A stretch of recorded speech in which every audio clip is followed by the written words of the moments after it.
Every year, over 2.5 million people in the UK suffer from food poisoning, vomiting, diarrhea, and stomach cramps that can leave you curled up in agony for days. And burgers? They're one of the biggest culprits.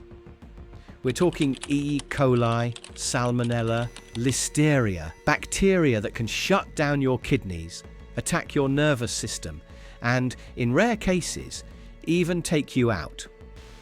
But here's what really keeps me up at night. That burger you're craving right now might contain meat treated with sodium nitrite, a preservative linked to increased cancer risk when consumed regularly. It could have mechanically separated meat, which is basically a pink slime made by forcing bones through high-pressure sieves. Or it might contain phosphates that weaken your bones over time. These aren't conspiracy theories, these are ingredients approved for use in processed meat products across the UK. Remember 2013, the horse meat scandal that rocked the entire nation? DNA testing revealed that up to 100% of some beef burgers contained horse meat. Not traces, not contamination, pure horse. Major supermarkets, trusted brands. They had no idea what they were actually selling you. If they couldn't tell the difference between a cow and a horse, what else are they getting wrong? The burger you're about to bite into could be hiding something nasty. From fake meat scandals to financial collapses, from immigration raids to food poisoning outbreaks, these UK burger brands have secrets they desperately don't want you knowing. Stick around, because what I'm about to reveal will change where you eat forever.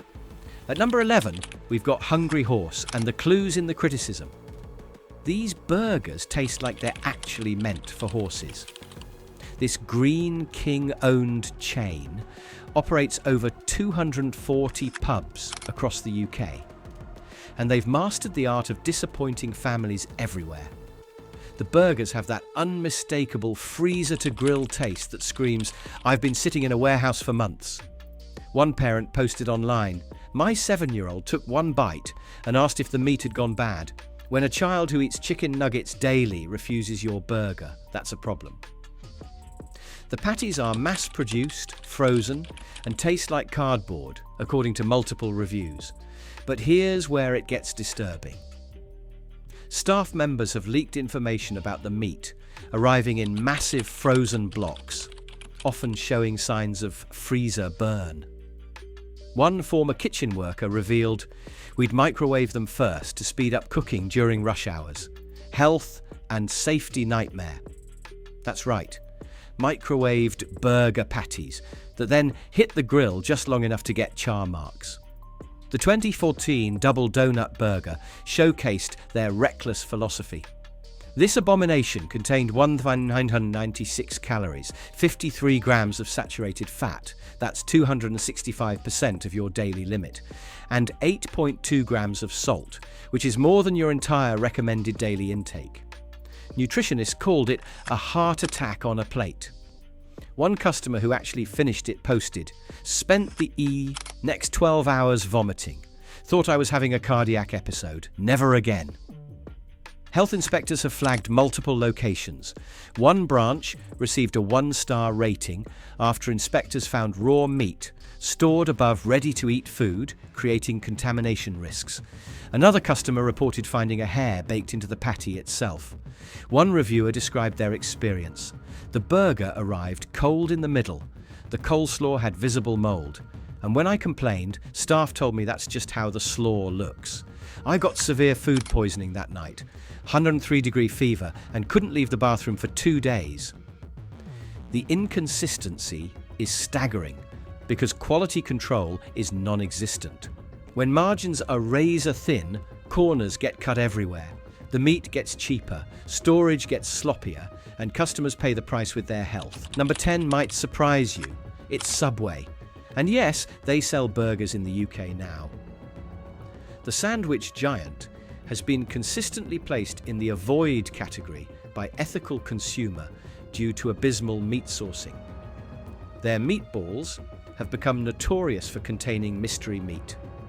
One food scientist who analysed them said, The texture suggests heavy use of mechanically separated meat and textured vegetable protein. You're eating compressed meat paste with flavor additives. But the real horror is what former employees have revealed. One whistleblower posted, "The meatballs sit in that heating tray for hours, sometimes the entire day. We're supposed to throw them out after 4 hours, but managers told us to just add more sauce and keep serving them." I've seen meatballs that were definitely there from the morning shift still being served at closing. The chain faces serious questions about what's actually in their meat. They lost a $210 million lawsuit over tuna DNA testing that allegedly found no tuna DNA in their tuna products. If they can't get tuna right, what's really in the beef? Customer complaints described the meat as rubbery and grey with an artificial chemical taste. One reviewer wrote, "I bit into my meatball sub and found a piece of blue rubber glove baked into the meatball. When I brought it back, they offered me a free cookie." The supply chain prioritizes shelf life over everything. The meat is heavily preserved with sodium benzoate, potassium sorbate, and other chemicals that keep it stable for extended periods. A microbiologist explained, "Natural meat shouldn't survive sitting in lukewarm conditions for hours without going bad. The preservation levels required for that safety margin mean you're consuming significant chemical additives." Subway operates on such thin margins that portioning is militaristic.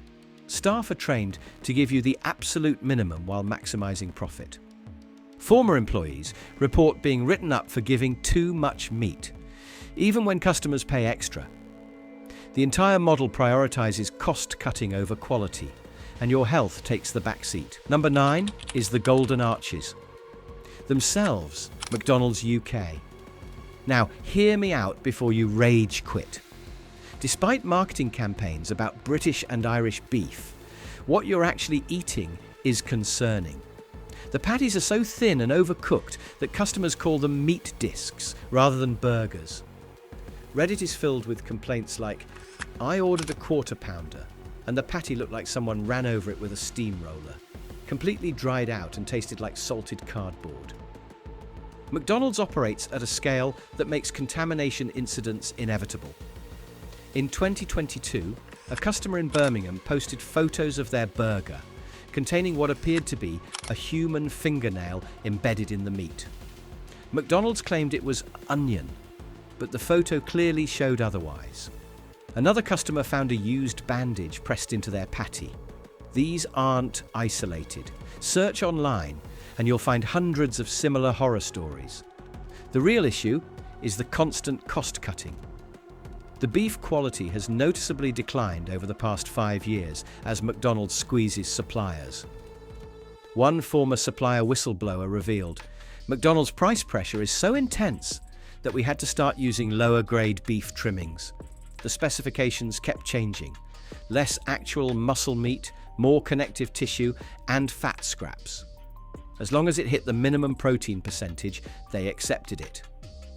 Here's the financial insult.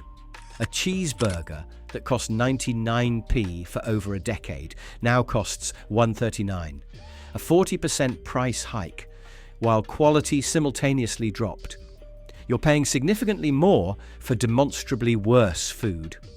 The portions have shrunk through sneaky tactics.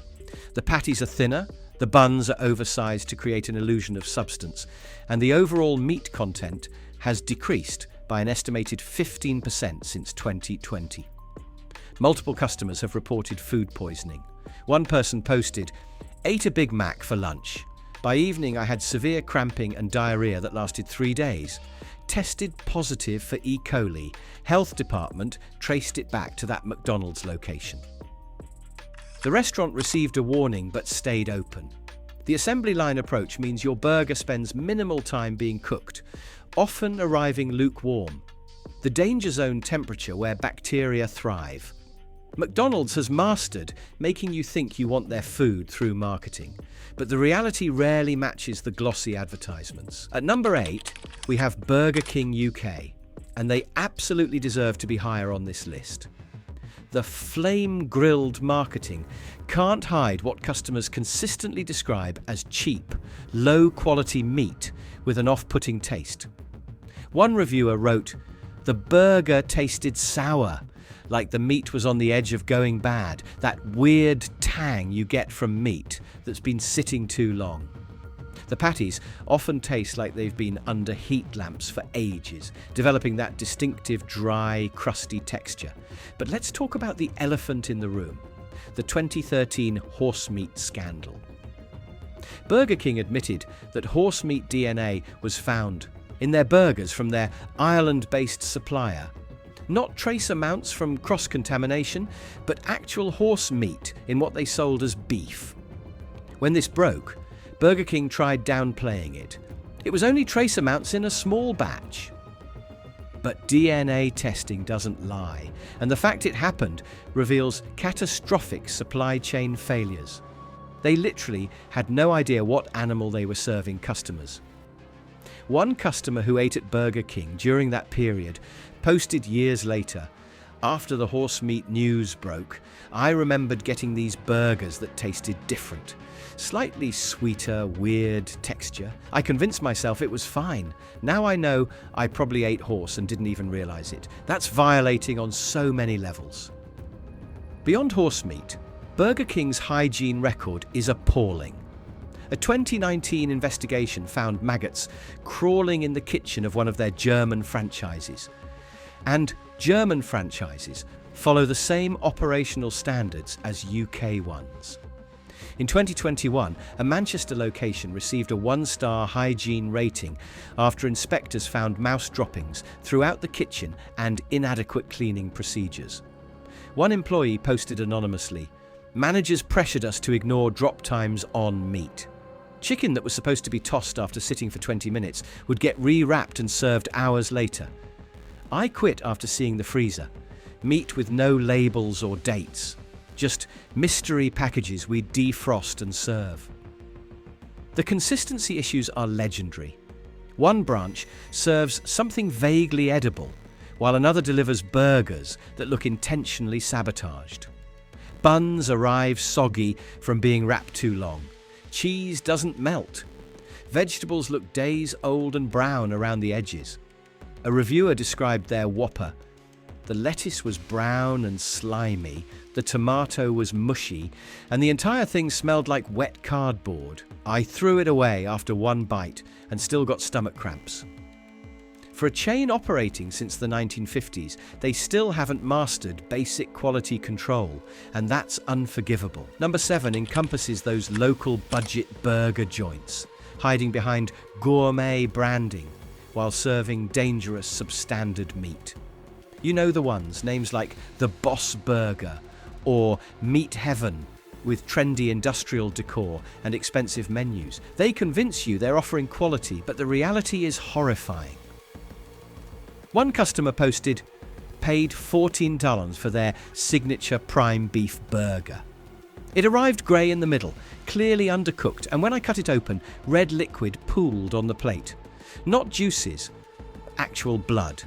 I reported them to Environmental Health. These establishments frequently appear with 1-star reviews describing food poisoning. One person wrote, "Ate their gourmet cheeseburger on Friday night.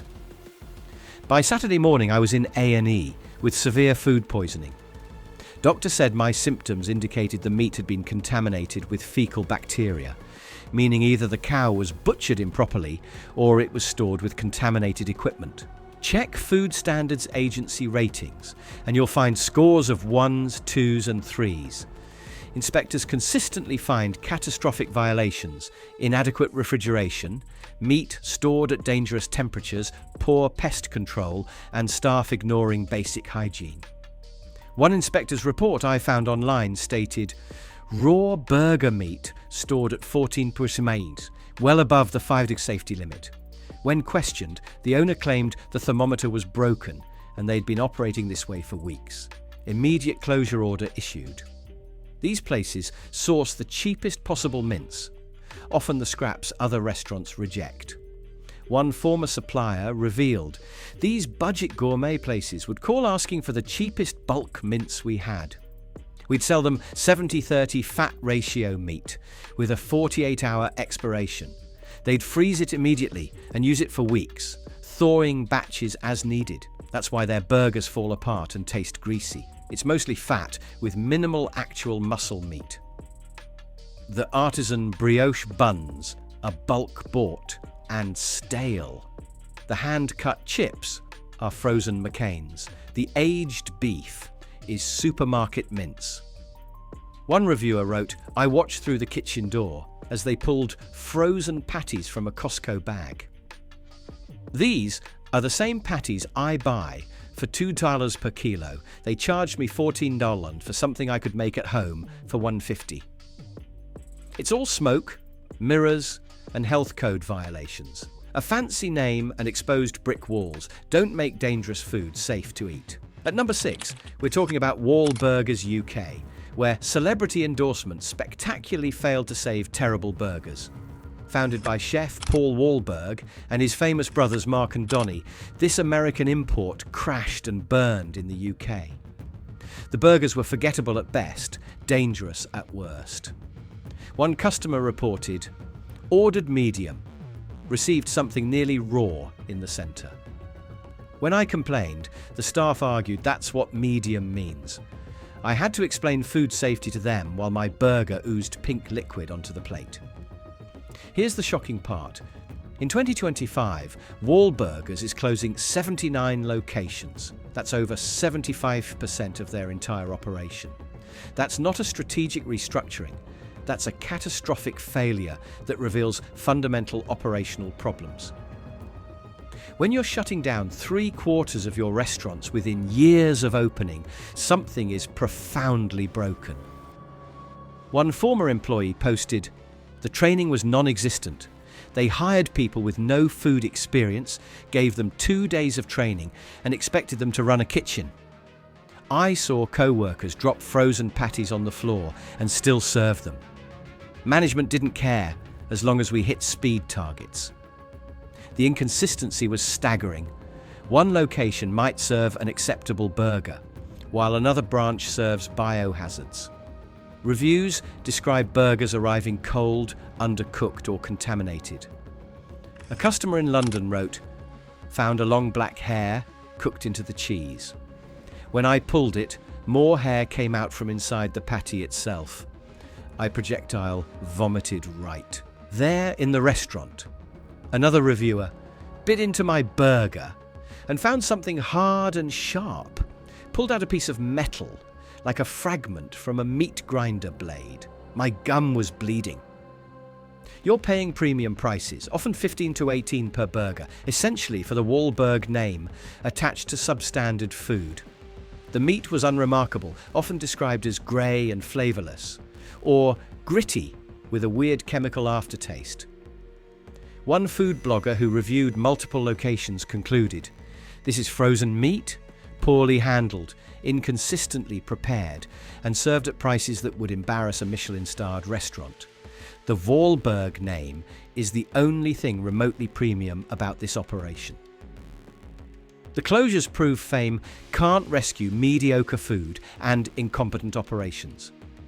Multiple customers reported food poisoning traced back to Wahlburgers locations.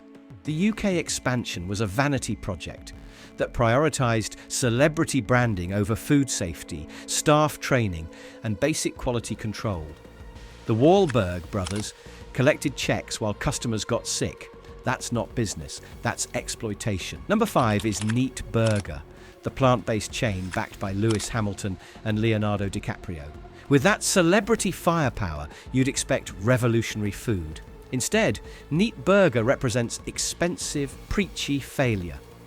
The chain shut down all UK locations in 2025, following their New York store closure. That's complete operational collapse.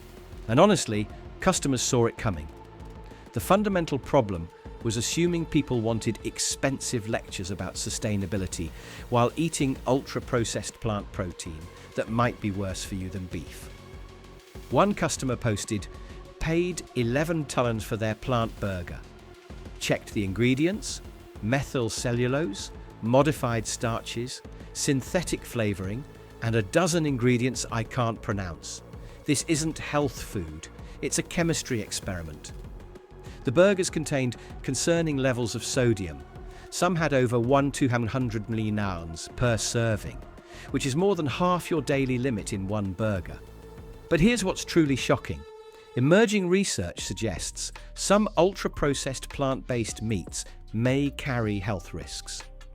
A 2024 study linked regular consumption to increased cardiovascular issues due to high sodium and saturated fat from coconut oil.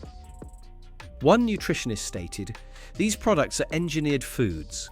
The processing required to make plants taste like meat involves heat, pressure, and numerous additives. We don't have long-term data on health impacts." Neat Burger marketed itself as the healthy choice, while serving products with questionable nutritional profiles. Customers hated the taste. Reviews consistently described the burgers as mushy, artificial, and chemical tasting. One person wrote, "The texture was like eating wet bread mixed with sawdust. It fell apart in my hands and left a weird coating in my mouth. I threw it away after 3 bites and felt nauseous." Another got food poisoning from their plant-based chicken. Didn't think that was possible with non-meat, but apparently improperly stored plant protein can still harbour bacteria. Spent 2 days sick. The celebrity backing hurt more than helped. When multimillionaire athletes and actors lecture regular people about sustainable eating while charging 10+ for processed plant burgers, it's insulting. The brand came across as elitist and disconnected. One customer summed it up perfectly. "Hamilton and DiCaprio fly private jets everywhere, but want me to feel guilty about eating beef. And they want me to pay premium prices for their mediocre plant burgers. That's not environmental activism, that's hypocrisy." Neat Burger solved a problem nobody had, at prices nobody wanted to pay, with food that made people sick. At number 4, we're calling out Five Guys UK for being criminally overpriced and increasingly unsafe. A basic meal easily costs 20 pounds. According to their website, a cheeseburger is $10.95. Regular fries are $5.65. Drink is $4.35. You're spending over $20 for fast food that doesn't justify the cost. One reviewer calculated, "I paid $22 for a burger and chips. For that money, I could get a proper restaurant meal with table service, appetizers, and better quality meat." But price isn't even the worst issue. Multiple customers report severe food poisoning. One person posted, "Ate a Five Guys burger on Tuesday. By Wednesday morning, I had violent vomiting and diarrhea. Doctor confirmed it was bacterial food poisoning, likely from undercooked meat or cross-contamination." Another, "My burger was pink in the middle, despite ordering well done. When I complained, staff said, 'That's just the juices.' No, that was raw meat. I got gastroenteritis and missed a week of work." The famous foil wrapping creates a steam chamber that breeds bacteria when food sits. One food safety expert explained, "Wrapping hot food in foil and letting it sit creates the perfect environment for bacterial growth if the meat wasn't cooked to proper temperatures. The warm, moist conditions accelerate contamination." Customers consistently complain about burgers arriving soggy, lukewarm, and with that suspicious smell that indicates meat sitting too long. Health inspection reports reveal concerning patterns.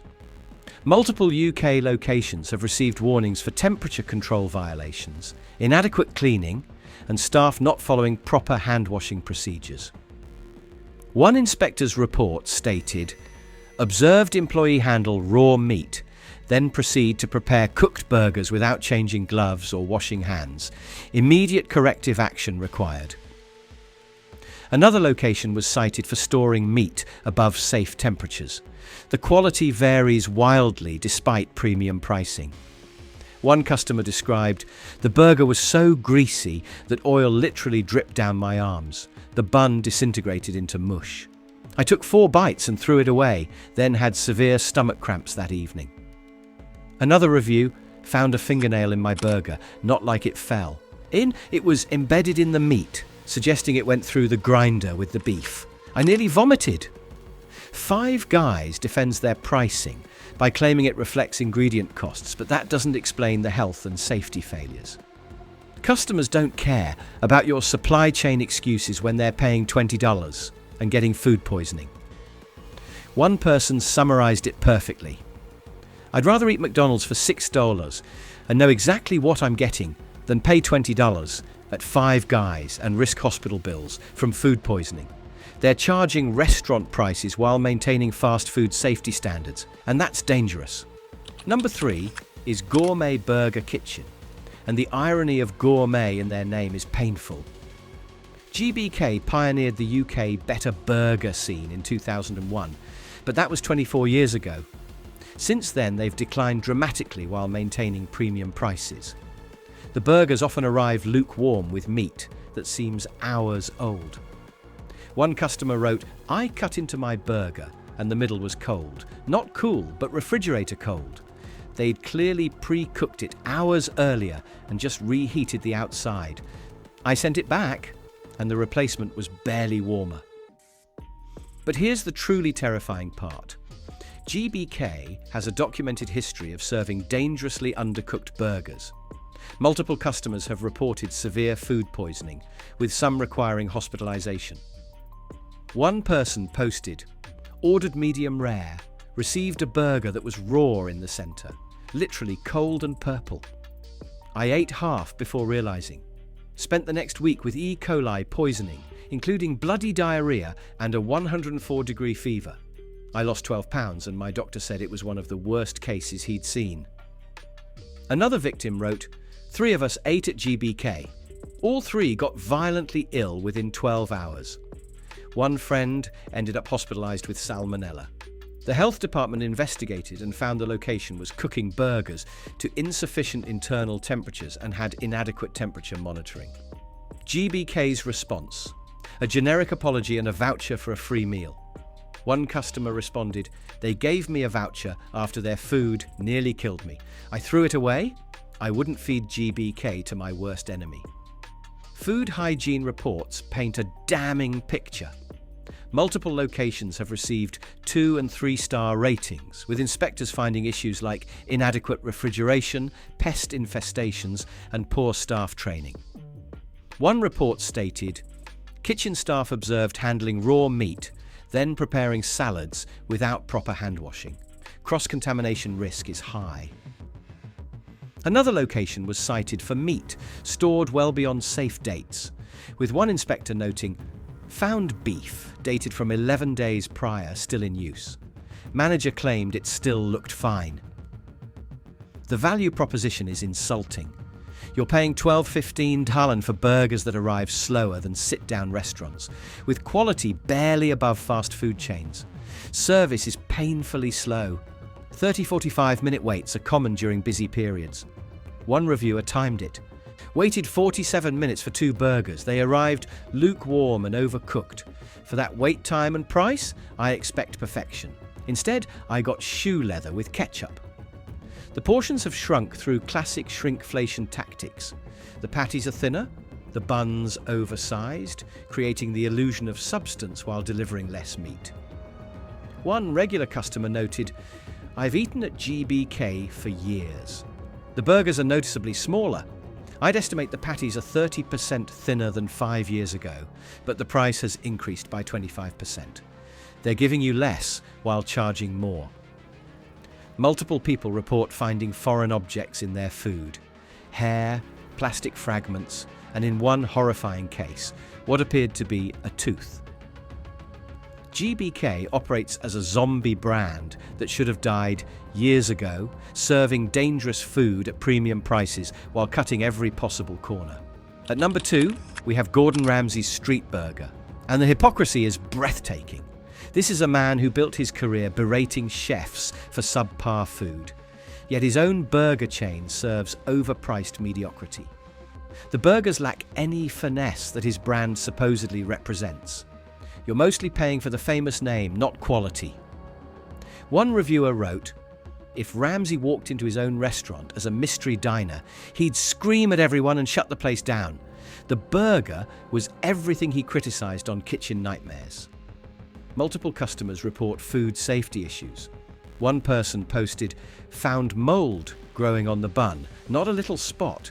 The entire underside was covered in green-blue mould. When I showed the staff, they claimed it was seasoning.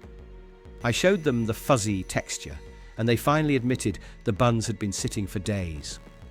Another customer, my burger was pink in the centre, despite ordering well done. The outside was charred, but the inside was cold and raw.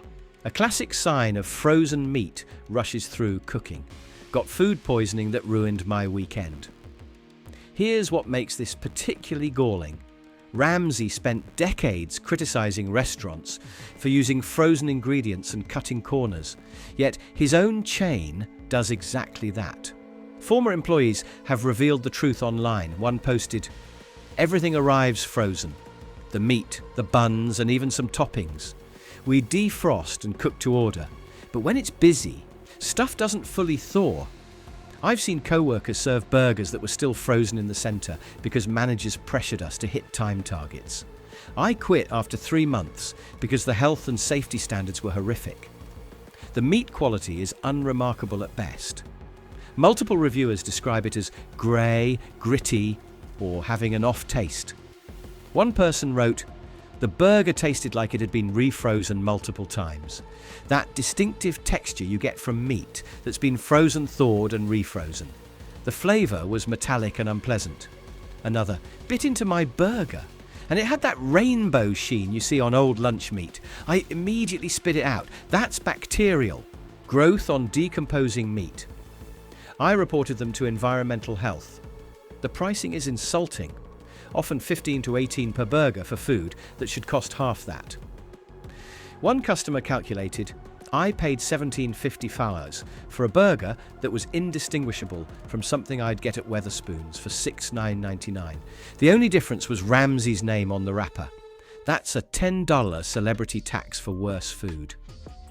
The brand exists purely as a cash grab, leveraging Ramsay's fame to trick customers into overpaying for burgers that would fail on Hell's Kitchen. One reviewer perfectly captured the betrayal. Ramsay made millions, calling out chefs for frozen food, poor quality meat, and cutting corners. Then he puts his name on restaurants doing exactly those things. It's not just disappointing, it's fraudulent. He's become everything he claimed to hate, and he's charging premium prices for it. Gordon Ramsay's street burger represents the worst kind of celebrity exploitation, trading on reputation while delivering food that betrays everything that reputation was built on. And at number 1, the burger brand you should absolutely never support is Byron Burger. This isn't just about quality, this is a moral imperative. Byron was once the darling of UK burger culture, operating 67 branches at its peak in 2018. Today, only 7 restaurants remain, plus 2 takeaway kitchens. That collapse stems from a scandal so egregious, it sparked nationwide boycotts, protests, and permanent brand damage. Let's talk about July 4th, 2016, a date that lives in infamy. Byron collaborated with UK immigration officials to orchestrate one of the most despicable corporate betrayals in British history. The chain invited suspected undocumented workers to what they claimed were mandatory health and safety training sessions across 15 London locations. Early morning calls, compulsory attendance, no option to refuse. When these 35 workers arrived expecting training, they were instead greeted by immigration officials who arrested them on the spot. These employees from Brazil, Egypt, Albania and Nepal were detained and subsequently deported. Some had worked loyally for Byron for 4 years, building the business, serving customers, making the company profitable. The details are sickening.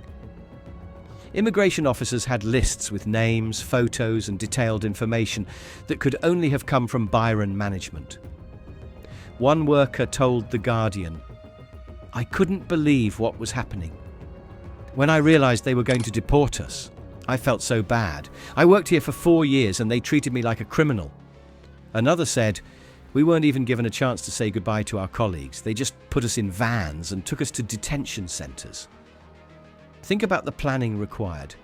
Byron management scheduled these fake training sessions, coordinated with immigration officials, provided employee information, and then watched as their own workers were arrested. They looked these people in the eyes, people who'd been instrumental to their success, and betrayed them for cooperating with authorities. One employee described arriving at 7 a.m. for the training. The managers looked nervous, wouldn't make eye contact.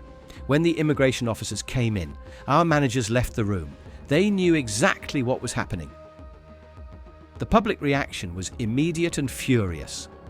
Go Boycott Byron trended on Twitter with over 16,000 mentions within 48 hours. The hashtag generated 8,275 tweets, calling Byron's actions despicable, craven, snide, disgraceful, and morally repugnant. Protesters organised demonstrations outside Byron locations across London, Manchester, Leeds and Cambridge. The High Holborn protest attracted over 400 people despite terrible weather and short notice. Activists from United Voices of the World Union, London Latinx, Black Dissidents and other groups coordinated nationwide actions. Some protesters released cockroaches and locusts into Byron restaurants, forcing temporary closures. Byron's response showed zero remorse. Their official statement confirmed they had cooperated fully with the Home Office and pledged to continue doing so. No apology to the workers, no acknowledgement of the human cost, no admission that they'd betrayed people's trust. They framed it as simply following the law, but legality doesn't equal morality. Byron could have refused to participate. They could have warned workers. They could have shown basic human decency. Instead, they chose to trap vulnerable people who dedicated years to their success. The scandal revealed how disposable companies consider migrant workers. Byron profited from their labour for years. These weren't new hires. Some had worked there since 2012, but felt zero loyalty when authorities came calling. These workers came to the UK seeking better lives. They took jobs others didn't want, worked for relatively low wages, and contributed to Byron's success. Their reward? Betrayal, detention, and deportation, with lives permanently disrupted. Meanwhile, Byron faced no legal consequences for previously hiring undocumented workers. They claimed to have been deceived by false documentation. The workers suffered life-altering consequences while the company continued operating. That inequality reveals whose side the system actually serves. Compare this to the Isabella Acevedo case from 2013. She was a cleaner working for Immigration Minister Mark Harper without proper documentation. When discovered, Harper resigned, Isabella was fired, and then immigration officials raided her daughter's wedding ceremony, detained Isabella in front of guests, and deported her to Colombia. Mark Harper later returned to government. Isabella's life was destroyed. The Byron workers faced similar treatment. Their lives upended, families separated, dreams crushed, while Byron executives faced zero personal consequences. Since 2016, Byron has collapsed. They entered administration, closed dozens of locations, and became a shadow of their former operation. Some argue the boycott worked, that ethical consumer action forced accountability.